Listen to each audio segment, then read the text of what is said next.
When we think about the story of money, we usually picture coins and paper bills, right? But the real story, the one that's been unfolding for thousands of years, is actually the story of record keeping.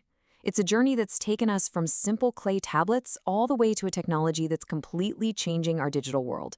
So let's dive in and see how we got here.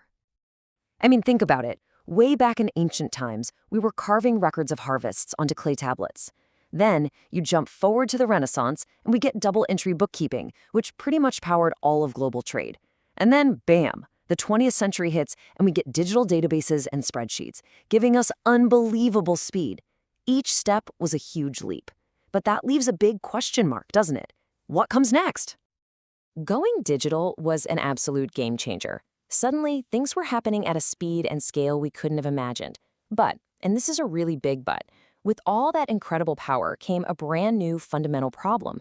How can you possibly trust a digital record that can be perfectly copied or even changed with just a click of a mouse? And that's really the heart of it all, trust. See, a physical coin is, well, it's physical, it's unique. A digital file, on the other hand, can be copied a million times, and every single copy is perfect. So, how can you trust a digital dollar if someone can just copy and paste it over and over again? This question right here is the whole ballgame. It's what the experts call the double spending problem. And it's a serious issue. If I can just copy my digital money, what's to stop me from spending the same dollar in two different places at once? How could it possibly have any real value? And this really breaks it down perfectly. On one hand, you have physical things. They're one of a kind, hard to copy. On the other, you have digital files, easy to copy, easy to change, and because of that, really hard to trust. That's the gap we've been trying to solve for decades.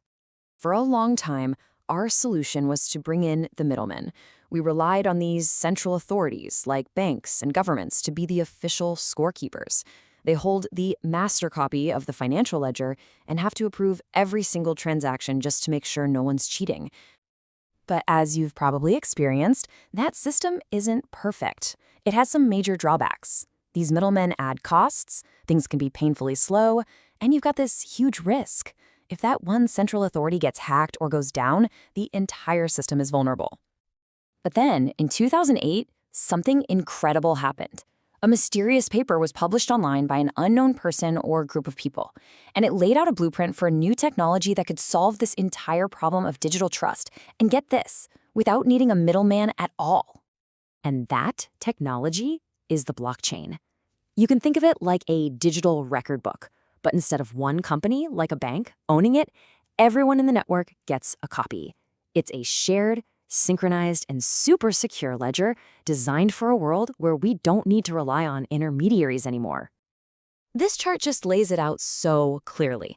With a bank, all your trust is in a single company. With a blockchain, trust is literally built into the system itself, spread across thousands of computers. And because of that, tampering with it is pretty much impossible. You'd have to hack a massive network all at the same time. So that's the big idea. But how does it actually work? How does a blockchain manage to create trust and prevent things like double spending when there's no one in charge? Okay, so here's how a transaction gets secured. First, someone proposes a transaction, and it gets broadcast to the whole network. Then, computers all over the world work together to verify that it's legitimate.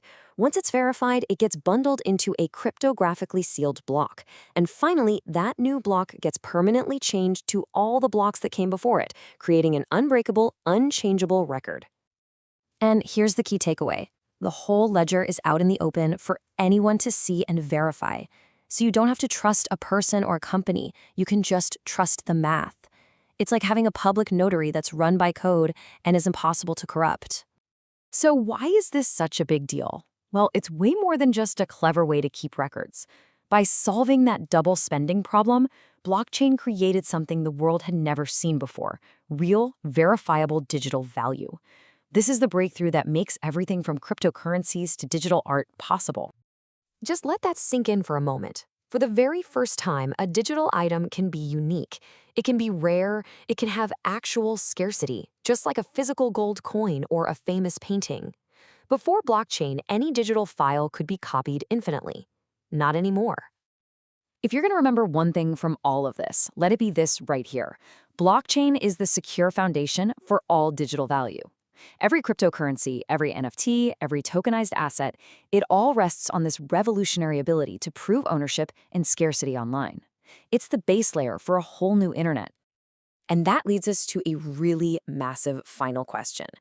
We started this whole journey just trying to solve the problem of digital money, but now that we have a way to build trust directly into our digital world, what else can we do? We're talking about everything from voting systems to supply chains. The possibilities are truly endless. We are just beginning to see what this technology can really do.